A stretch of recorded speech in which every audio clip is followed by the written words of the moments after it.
सैनिक टाकळी तालुका शिरोळ येथे प्रस्तावित सैनिक टाकळी MIDCच्या विरोधात सुरू असलेल्या आंदोलनाला आता आक्रमक वळण मिळाले आहे।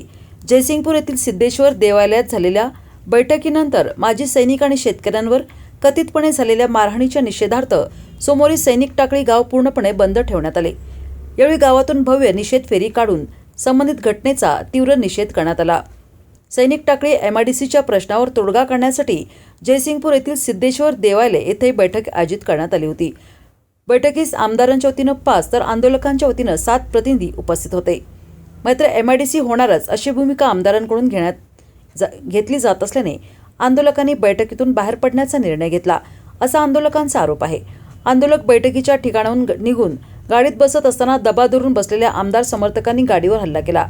यावेळी माजी सैनिक आणि शेतकऱ्यांना काठ्याने मारहाण करण्यात आल्याचा आरोप आंदोलकांनी केला आहे। तसेच या घटनेदरम्यान राष्ट्रध्वज तिरंग्याचा अवमान झाल्याचाही आरोप करण्यात आला आहे। या घटनेच्या निषेधार्थ सैनिक टाकळी ग्रामस्थांनी आज सर्व व्यवहार बंद ठेवत गावातून निषेध फेरी काढली। माजी सैनिकांचा अपमान सहन करणार नाही, शेतकऱ्यांवरील अन्याय थांबवा आणि सैनिक टाकळी MIDC रद्द करा, अशा घोषणांनी परिसर दणाणून गेला।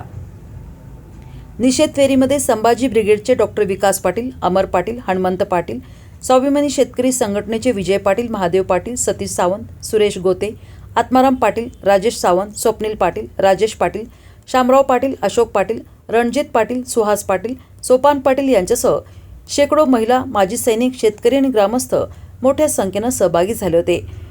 MIDC विरोधातील लढा अधिक तीव्र करण्याचा निर्धार, माजी सैनिकांच्या सन्मानाचा प्रश्न आणि शेतकऱ्यांच्या जमिनीचा प्रश्न याबाबत ग्रामस्थांमध्ये तीव्र संताप निर्माण झाला असून प्रस्तावित MIDC विरोधातील आंदोलन अधिक तीव्र करण्याचा निर्धार यावेळी व्यक्त करण्यात आला।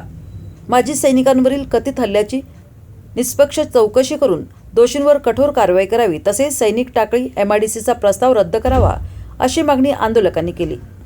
जयसिंगपूरला आंदोलन अंकुशच्या थ्रू मोर्चा घेऊन गेलो होतो। टाकळीतून MIDC हटाव याकरता मोर्चा आम्ही घेऊन गेलो होतो। जाणार होतो राजेंद्र पाटलाच्या कार्यालयावर, पण आम्हाला रस्त्यातच अडवलं का ह्याच्यापाशी मार्केटिंग कमिटीपाशी, आणि तेथून थोडा वेळ थांबल्यानंतर आता येतो मग येतो असं म्हणत काय आलाच नाही आमदार तिथं। त्याच्यानंतर मग परत पोलिसांनी लावून देऊन तुम्हाला तिकडंच बोलवले म्हणून सांगितले कार्यालयात। मग तिथं 7-8 माणसं आपली गेल्यानंतर चर्चा ते काय करायची होती ती काय झाली नाही म्हटल्यानंतर आपली माणसं उठून येत होते। परत त्यात गाडीत बसल्यानंतर त्यांच्या माणसाने आमच्या गाडीवर एकदम हल्ला केला, दगडफेक केली। आज 4-5 माणसांनी वडून बाहेर मारहाण केली, पाडले। त्याच्यानंतर गाडीचा राष्ट्रध्वज तिरंगा होता तो उपसून काढला, मोडला, आणि त्याच ह्यानं आमच्या बाकीच्या माणसांनी मारलं तिने। आणि तिथनं मग माणसं आमची कशीतरी निष्ठून आल्यात। हे राजेंद्र पाटलाचे गुंड आहेत का नाही, त्या लोकांनी सगळे हे काम केलेलं आहे। हां, राजेंद्र पाटलांनी। मी डॉक्टर विकास पाटील, वक्ता संभाजी ब्रिगेड महाराष्ट्र। काल 9 ऑगस्ट क्रांतीदिनी सैनिक टाकळीतील जल जमीन बचाव समिती, कृती समिती, आंदोलन अंकुश संघटना, त्याचबरोबर संभाजी ब्रिगेड आणि माजी सैनिक संघटनेच्या वतीनं काल तालुक्याचे आमदार डॉक्टर राजेंद्र पाटील यड्रावकरांच्या कार्यालयावरती शांततेच्या मार्गानं पायी जन आक्रोश मोर्चा आम्ही काढलेला होता। परंतु आमचा मोर्चा जयसिंगपूर शहरामध्ये न येता तो शहराच्या बाहेरच थांबवला गेला।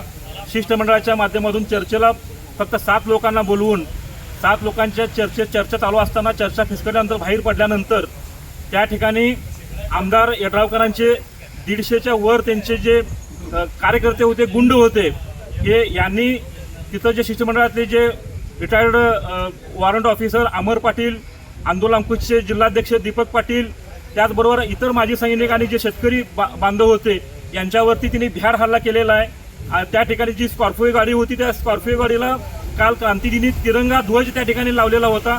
तो तिरंगा ध्वज काढून त्याचा अवमान करून त्या ध्वजाच्या काठीनंच या ठिकाणी रिटायर्ड वॉरंट ऑफिसर अमर पाटलावरती आणि दीपक पाटलांच्यावरती त्यांनी हल्ला केला, त्यांना मारहाण केलेला आहे। या घटनेचा मी या ठिकाणी संभाजी ब्रिगेडचा प्रतिनिधी म्हणून, संभाजी ब्रिगेडचा वक्ता म्हणून मी या ठिकाणी जाहीर त्यांचा निषेध करतो आणि तशाच तसे संभाजी ब्रिगेडच्या स्टाईलनं आम्ही या ठिकाणी उत्तर आम्ही देण्यासाठी सज्ज आहोत.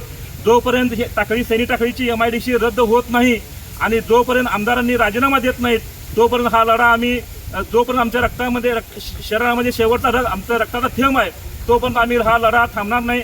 कालच्या ज्या बिहार हल्ल्याचा कालच्या ज्या बिहार घटनेचा आम्ही या ठिकाणी संभाजी ब्रिगेड आणि सर्वपक्षीय सर्व समविचारी संघटनांच्या वतीनं आम्ही याचा टाकळीकरांच्या वतीनं माजी सैनिकांच्या वतीनं आम्ही आता जाहीर निषेध करतोय आणि निषेध म्हणून आज संपूर्ण टाकळी गाव या ठिकाणी बंद करण्यात आलेला आहे आणि निषेधाची फेरी आम्ही सैनिक टाकळीमधून आम्ही आयोजित आता करत आहोत.